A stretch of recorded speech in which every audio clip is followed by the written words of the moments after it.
Je dessine depuis 27 ans, normalement. Ouais, je pense que ça va faire 27 ans que je dessine. Alors, faut savoir que je ne dessine pas comme ça depuis 27 ans, j'ai appris au fur et à mesure, mais la première fois où j'ai commencé vraiment à dessiner, c'était il y a 27 ans. Ça fait beaucoup. Je dessine vraiment depuis toute petite, mais depuis mes 14 ans, je me suis dit, allez, là, il faut que je m'améliore en dessin. C'est vraiment à l'âge de 14 ans que j'ai découvert les tutoriels, les vidéos et les livres de dessin. Il faut savoir qu'à l'époque, il n'y avait pas beaucoup de contenu en français pour apprendre à dessiner. Donc déjà, dans ma bibliothèque, à côté de chez moi, il y avait genre 3 bouquins qui se battaient en duel au fond d'une étagère. Sur YouTube, il y avait du contenu, mais pas de manière très diversifiée. Donc, même si on pouvait apprendre à dessiner un bonhomme, ça s'arrêtait là. Il n'y avait pas de tuto pour apprendre à dessiner des vêtements, de tuto pour apprendre à créer un environnement. Bref, il n'y avait pas autant de tutos accessibles en français. Et heureusement, j'ai un bon niveau en anglais. Donc, depuis mes 14 ans, j'ai commencé à apprendre à dessiner. D'abord, il a fallu que je cherche énormément de contenu. Et ensuite, il a fallu que je puisse assimiler ce contenu. Je vois si je comprends bien. Et ensuite, il a fallu que je mette en pratique. Je pense que j'ai toujours appris à dessiner depuis cet âge-là. Mais il y a quand même un moment où j'ai arrêté de dessiner. Il y a 2 ans, j'ai commencé à beaucoup moins dessiner par rapport à plein de raisons diverses. Et le problème étant, c'est que mon niveau, il a commencé à stagner, voire il a un petit peu diminué. En fait, le dessin, c'est pas juste prendre son crayon et puis dessiner, c'est aussi pratiquer son observation, interprétation, etc. Et quand t'arrêtes de le faire, tu te déshabitues à faire certaines choses. Après, c'est comme le vélo, donc c'est quand tu te remets en scène, tu réapprends directement à trouver ton équilibre. Le dessin, c'est un peu pareil, sauf que ça prend légèrement plus de temps que de monter sur un vélo. Et malgré le fait que je reste une illustratrice professionnelle qui continue à créer des illustrations pour des missions clients ou alors pour des commissions, on me sollicite souvent pour dessiner la même chose, les mêmes domaines, et j'ai pas vraiment besoin d'apprendre à faire de nouvelles choses pour répondre à mes demandes clients. Parfois on va me demander de dessiner un élément que j'ai jamais dessiné ou que je dessine très peu, et en fait ce que je vais faire c'est que je vais prendre une référence. Mais une fois que la référence, je l'ai assimilée, je vais la redessiner juste pour la commande et après je la referai plus du tout. Et j'aime pas ça. J'aime pas ça parce que aujourd'hui, j'aimerais augmenter mon niveau de dessin parce que j'ai défini une sorte de goal que j'avais déjà avant et que j'avais un peu laissé tomber parce que quand tu commences à travailler en tant que professionnel, t'as moins cette pression d'atteindre ton objectif en niveau de dessin parce que vu que t'es payé pour ton dessin, t'as pas besoin d'autre validation que le chèque qui descend. Mais cet objectif que j'ai créé, c'est surtout pour moi, en fait. C'est vraiment parce que quand je veux raconter mes histoires sous forme de visuel, je veux qu'ils ressemblent à ça. Donc j'ai fait une espèce de petit tableau sur Pinterest. J'ai aussi beaucoup de recherches sur Insta pour regrouper en fait le style visuel de dessin que j'aimerais avoir. Alors c'est pas un style particulier, c'est-à-dire que en termes de style graphique, je vais plutôt garder mon style actuel qui me convient parfaitement, mais c'est plutôt sur certains domaines. C'est-à-dire au niveau des ambiances, par exemple, comment mettre les couleurs, comment gérer le noir et le blanc, comment présenter un personnage en perspective. Sur ces petits domaines-là que j'aimerais évoluer pour pouvoir level up en fait mon style graphique. Et je me suis rendu compte, par la même occasion, que j'avais plein de lacunes que je skip à chaque fois. Faut savoir que je suis un peu une froussarde. Pas énormément dans la vie quotidienne et les gens qui me connaissent vous diront non, je suis pas une froussarde. Mais en dessin, un petit peu. Petite anecdote, par exemple, quand j'ai eu ma première tablette graphique que je voulais, que j'ai tout le temps désiré, et quand je l'ai eu, que je l'ai branché et que je l'ai utilisé, c'était tellement difficile pour moi d'appréhender le stylet. Ceux qui ont déjà une tablette graphique, vous savez c'est quoi la différence entre passer sur papier et passer sur tablette graphique. C'est tellement compliqué à appréhender que j'ai rage quit. J'ai littéralement laissé la tablette de côté pendant 3 mois et après je me suis dit non, j'ai eu un espèce d'élan de culpabilité qui a fait que je me suis dit courage, reprends les choses en main, tâtonne, apprends, fais de ton mieux. Et au final j'ai appris, j'ai fait de mon mieux. Le truc c'est que je suis vraiment une artiste autodidacte, c'est-à-dire que j'ai tout appris par moi-même et quand je suis pas accompagnée sur certains domaines, j'ai besoin de ce temps de lâcheté où je laisse tomber pour pouvoir mieux revenir. parce que sinon je vais me créer de la frustration et j'ai l'impression que je ne serai pas aussi efficace. Je le sais parce que j'ai été à l'école. Voilà. Est-ce que je vise l'éducation? Non, pas du tout. Bref, il y a certaines choses que je ne sais pas bien dessiner parce que j'ai jamais vraiment pris le temps d'apprendre, ou alors j'ai commencé à apprendre, mais je n'ai pas été jusqu'au bout.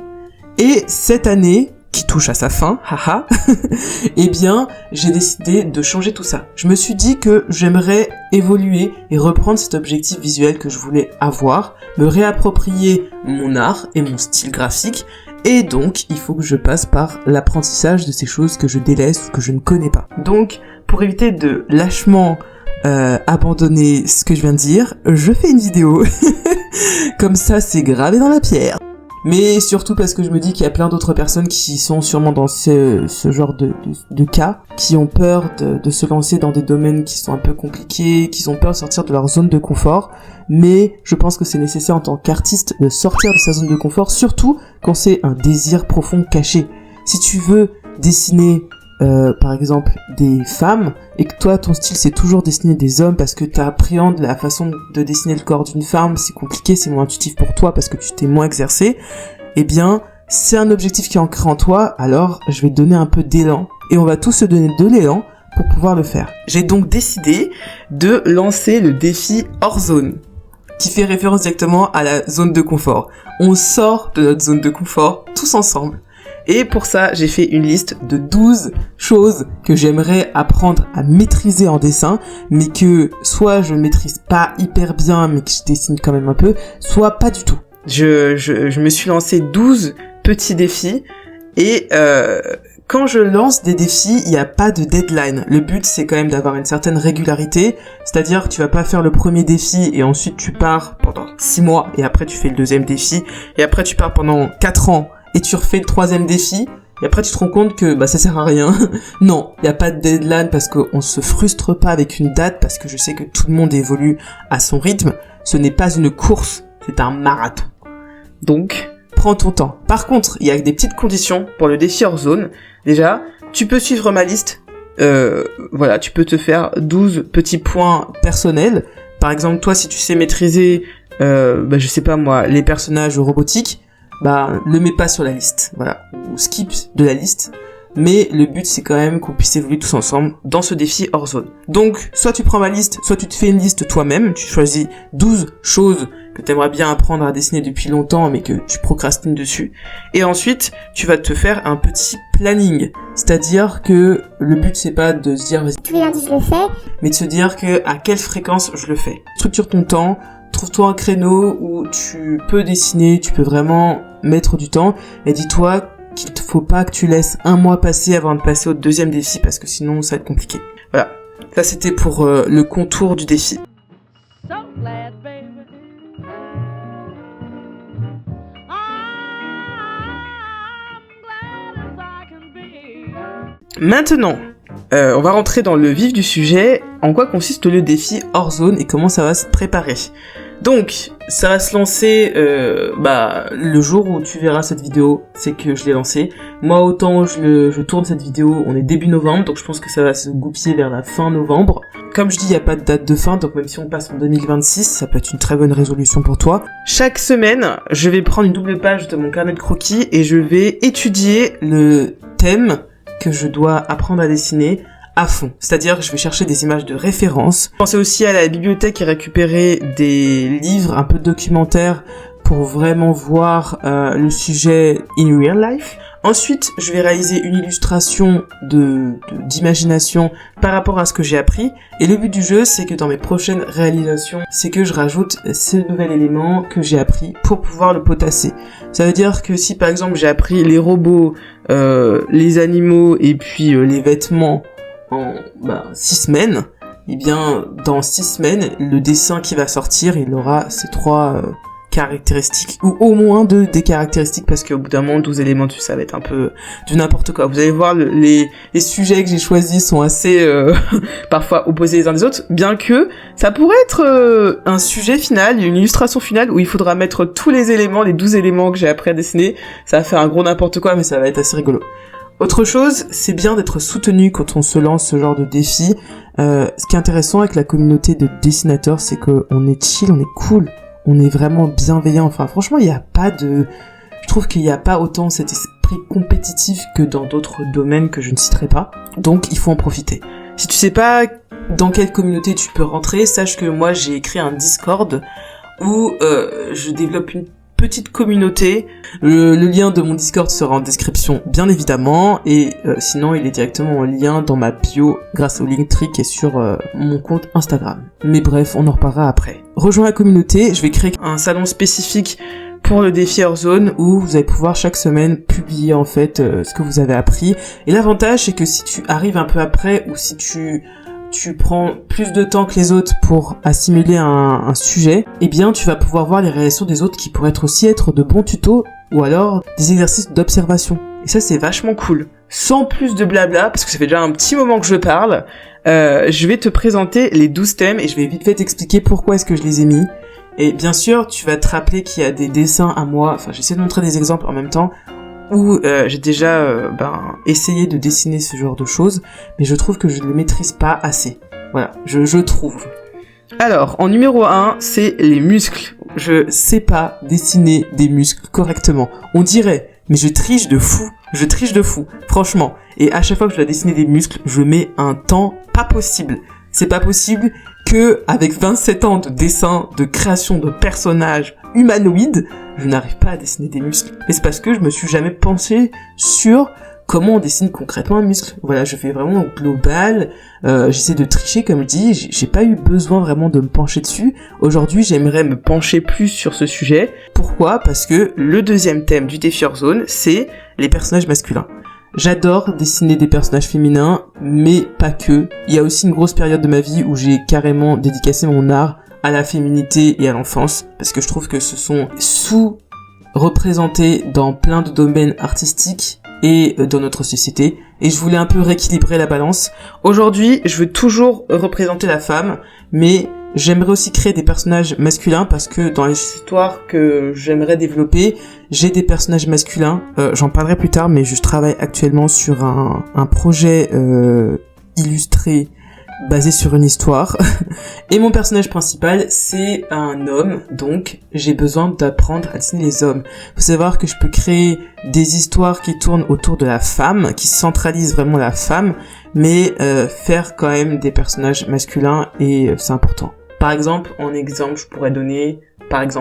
oh mon dieu. En exemple, je pourrais donner She-Ra et les princesses au pouvoir. C'est vraiment une série qui est centrée sur les femmes, et la puissance de la féminité.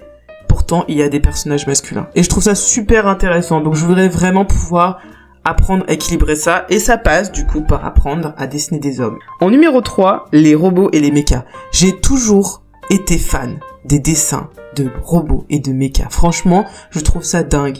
Et j'ai déjà essayé de dessiner un peu de robots, un peu de mechas, ou rajouter des parties de mon personnage qui sont un peu mechas. Sauf que, à chier. Pourquoi ? Parce que je le dessine comme je le pense, mais jamais de la vie. Je me suis dit, je me pose, j'étudie, j'essaie de comprendre comment ça se fonctionne. Jamais. Pourquoi je fais ça encore une fois ? Parce que j'aime trop tricher. Je pense qu'il y a une certaine forme aussi de fainéantise de ma part, mais non, c'est tout simplement parce qu'on aime trop rester dans une zone de confort et donc parfois quand ça passe on se dit c'est parfait comme ça. Non, on ne fait plus ça. Donc dessiner des robots et des mechas, vraiment, quand j'arriverai à le faire, je pense que j'en ferai énormément parce que j'adore ce genre de dessin. En numéro 4, les effets d'électricité et de fumée.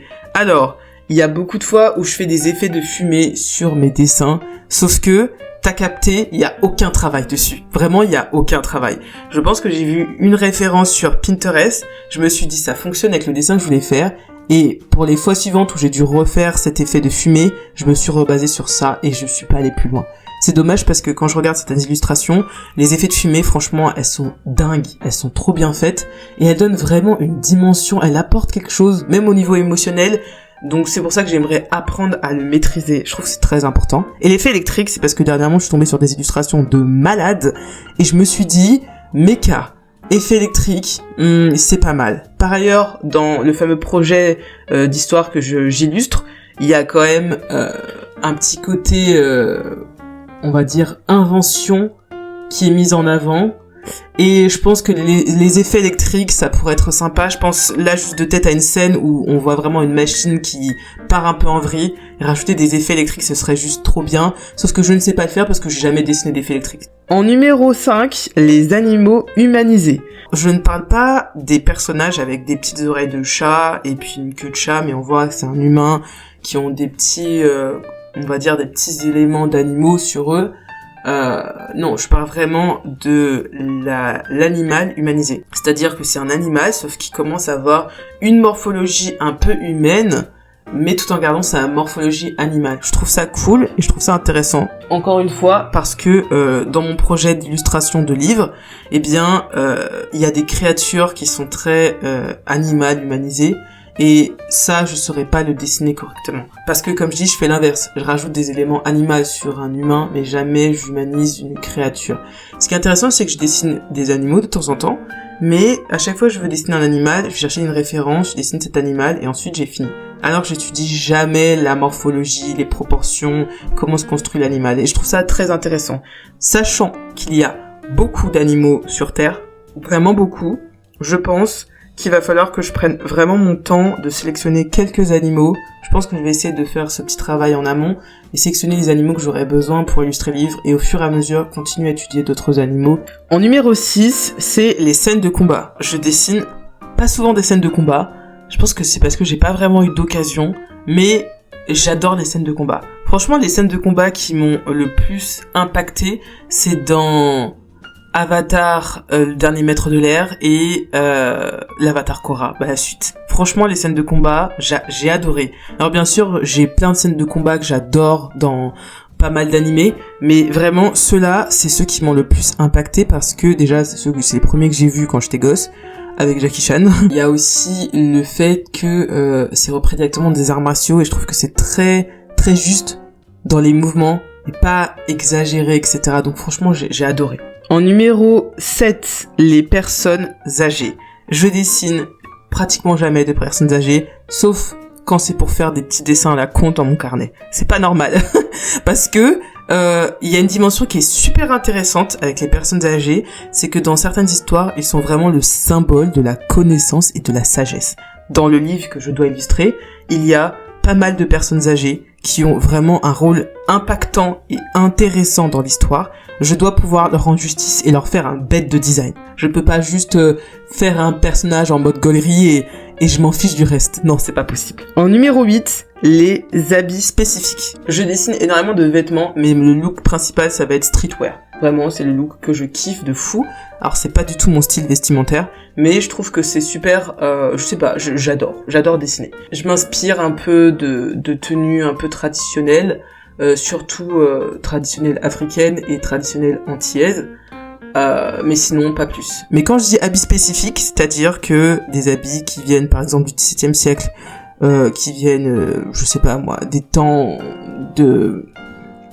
comment on appelle ça, un peu époque steampunk et tout, vraiment spécifique, ou alors plus futuriste. Là, je suis en train actuellement, je sais pas si la vidéo sera déjà sortie quand celle-ci sortira, mais je travaille sur une collaboration avec mon frère, et le style de dessin, c'est futuriste. Et je suis en train de souffrir. Surtout que dans ce dessin, je crois qu'il y a déjà, si je compte bien, 1, 2, 3, 4, 5...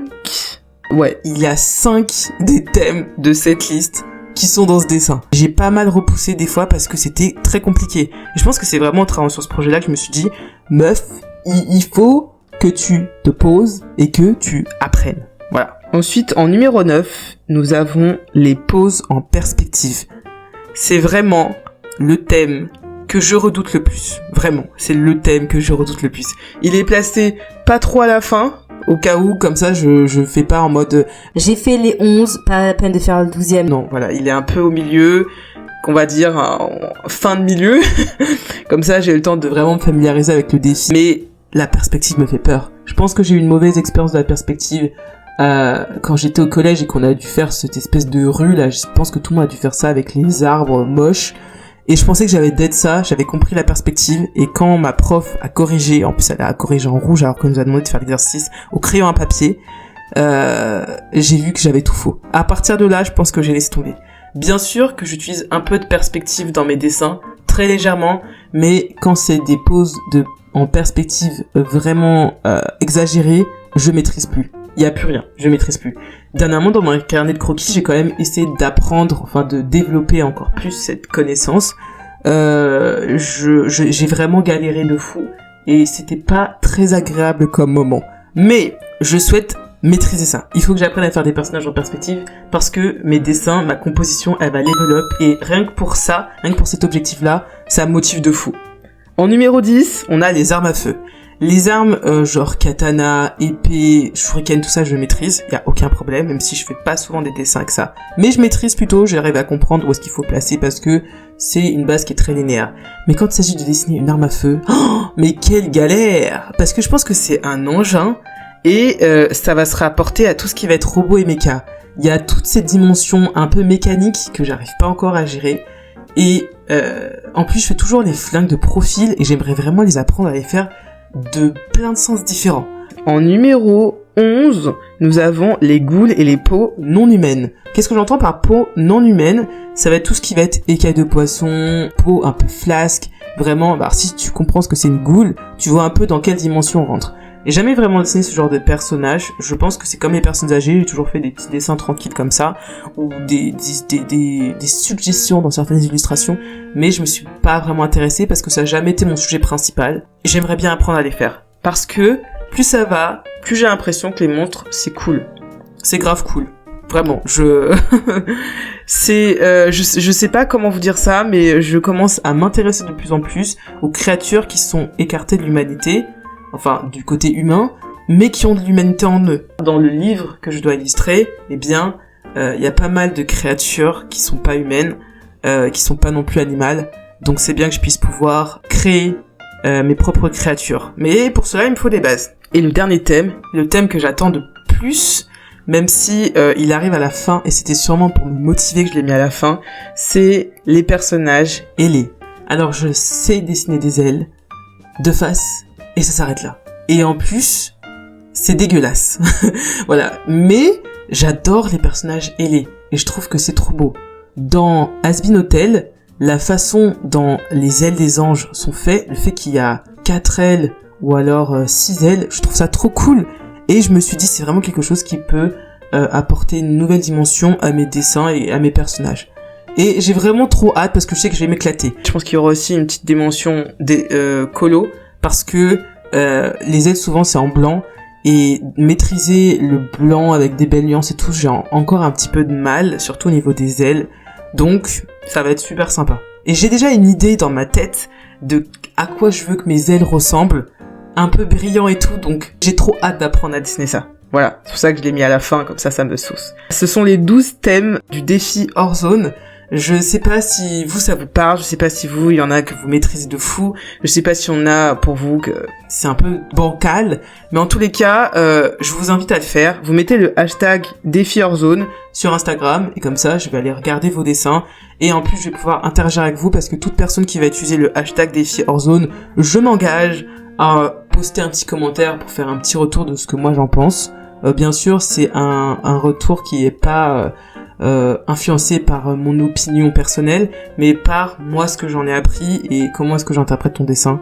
Donc, on se calme, tout va bien se passer. Et sinon, je vous invite encore une fois à le faire sur Discord, tout simplement. C'est la fin de cette vidéo. J'espère que vous allez participer au défi hors zone. Franchement, ce serait vraiment trop cool s'il y a un petit élan. Je demande pas qu'il y ait 50 milliards de personnes qui participent, hein, mais si on a un petit groupe et qu'on suit la liste et en même temps qu'on s'échange des idées et tout, ce serait cool.